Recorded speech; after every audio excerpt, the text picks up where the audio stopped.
I don't always try on tests, but the literacy test is one that you should. I had to go into the test with a good mindset because I didn't want to do it over again. Go in, waste my time in another day, or at least not even do a course. For the test, I had a good night's sleep, I had a good breakfast, and I looked over the practice tests because those really help. You really have to try on those. And if you do all those things, you will be successful in the literacy test.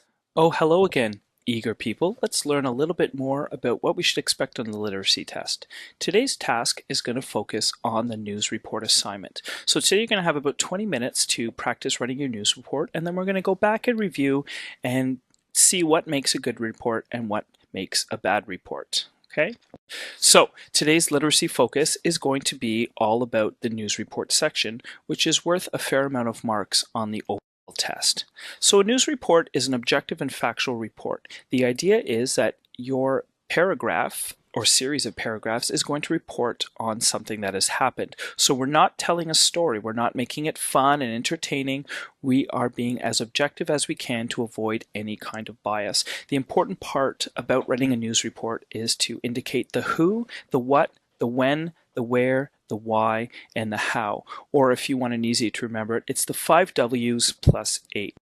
So when you get your literacy test, it's going to give you a topic and a picture, and your job is to create a story based on both the topic or headline and the picture. So looking at that, you want to decide what is the who, what is the what is the where, when, how, and why.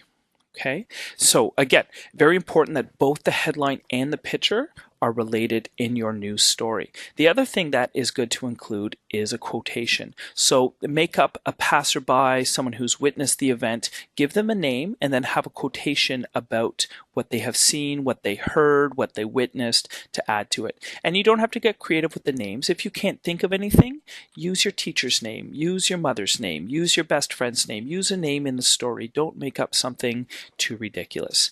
And the other important part is you're writing your news report to an audience that would be reading a newspaper. So think who you know that would read a newspaper, and that is the audience you want to gear it towards. So let's look at an example. We're going to look at the storm shuts down the region. So what would be a good answer? Well, there are many good answers, but let's look at a bad answer. Here it is. On January 18, there has been a major snowstorm. So this is not a satisfactory response. Yes, it relates to the headline, but it's not a report, it's a sentence. The other thing is there's no evidence of organization. So there's no paragraphs.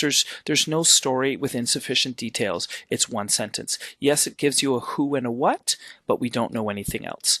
And the other part about this small sentence is there are a few errors in writing conventions that interfere with the communication. Not very much, but still they're there. So we want to make sure that when we write our ideas down, it is clear so that the reader doesn't have to figure out what we want to say.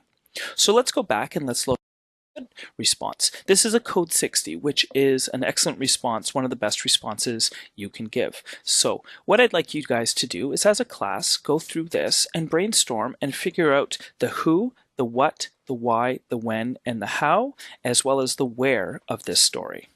Teachers, this is a good time to pause the video. Okay, so now that you've identified the 5 W's and the H, let's look at some other things that are good. So this article relates both to the headline and the photo that you were given. The other thing is it's clear and it's consistent. It doesn't go off, it stays exactly on topic. Okay. The other thing is you'll notice there is sufficient and specific details, as well as you can notice that they've included a couple quotations. You know, we have Mary Kate that talking about Canada can be unpredictable, but even we weren't expecting this huge amount of snow. That is a quotation. So when you do that yourself, you want to come up with something that your fictional character has actually seen. Okay. The other thing is when you read this, you don't have troubles understanding what they are trying to say. Everything makes perfectly logical sense. So now it's your task, and here is your picture and here is your caption. Tuna sandwich saved my life. Good luck.